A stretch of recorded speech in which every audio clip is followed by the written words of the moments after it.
Antes dos jogos, o coordenador, que é quem é o responsável pelo time, seria o coach, sempre fazia as ligações para os jogadores para saber se ia, se não ia, e ele era enfático numa questão. Falou, olha, por favor, amanhã tem jogo, etc., vocês não façam nenhum abuso e, principalmente, não façam sexo essa noite com as esposas. Então, foi um caso que ficou hilário, porque as esposas sabiam e a gente não sabe bem até que ponto isso é uma lenda, tem gente que diz que não, que ele falava e essa recomendação era forte mesmo. Não, vocês têm a semana toda para isso. Da sexta para o sábado, por favor, abstinência nisso. E a turma ficou, todo mundo hoje comenta ainda sobre esse fato.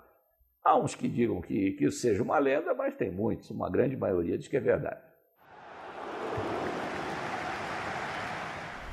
Umas até que eu nunca gosto de falar dos protagonistas, mas que estavam lá, era um desses que também foi e voltou depois de um jogo difícil, todo paramentado, chuteiro ao ombro. Evandro entrou junto do elevador e com a filha do lado acompanhando também, e aí uma série de condôminos do prédio que ele morava. Oh, olha aqui o nosso craque, puxa vida, que beleza, olha aí como ele joga, que orgulho pro condomínio. A filha falou, não, esquece, esse cara só está aí porque ele leva Gatorade para os outros. E a filha ficou alguns meses sem a mesada depois disso, né?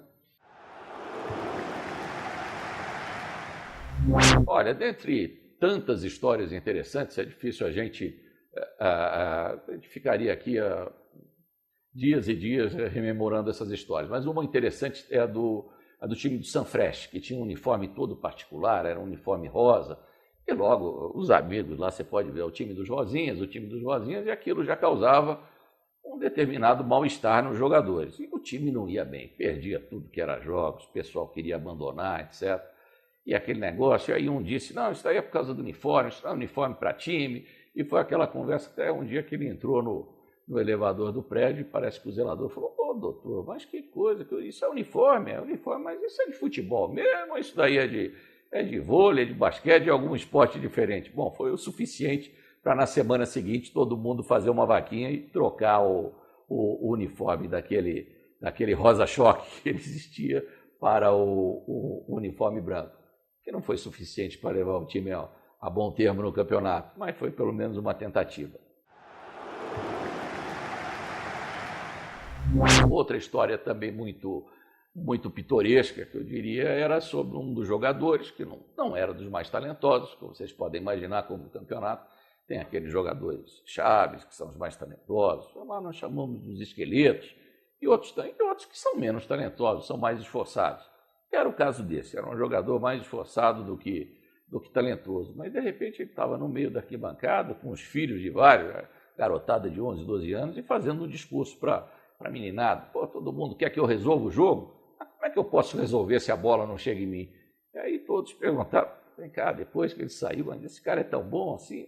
Não era nada disso, não, era mais a conversa dele para tentar persuadir os garotos do que outra coisa. Então, e entre outras tantas é isso. Os apelidos também é uma coisa muito interessante, que um ficava com um apelido disso, outro daquele.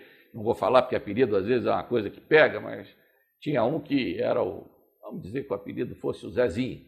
E chegou uma hora lá, ele reclamou, fez até uma carta, disse, olha, por favor, eu não quero mais ser chamado desse nome, porque fica chato, não é obsceno nem nada, mas eu não gosto em casa. E fez uma carta até muito bem redigida. E no final assinou, escrevendo atenciosamente, Zezinho. Você se colocou ele próprio o apelido.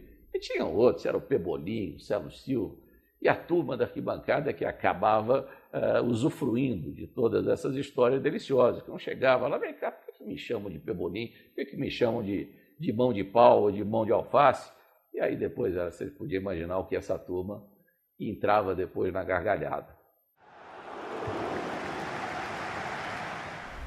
Tem também que eu me lembro, a história eu acho que foi a sogra talvez mais cumprimentada e mais comentada talvez do grupo lá. Era um começo de campeonato e um pai novo, como nós chamamos, recém-ingresso lá no futebol, chamou então, tínhamos um churrasco e ele veio acompanhado da filha e de uma senhora.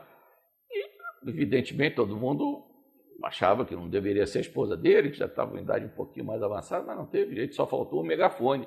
Ele apresentando para todo mundo, a minha filha e minha sogra, minha filha e minha sogra. E até hoje, certamente, a gente não teve uma sogra tão cumprimentada e tão conhecida num churrasco lá do campeonato.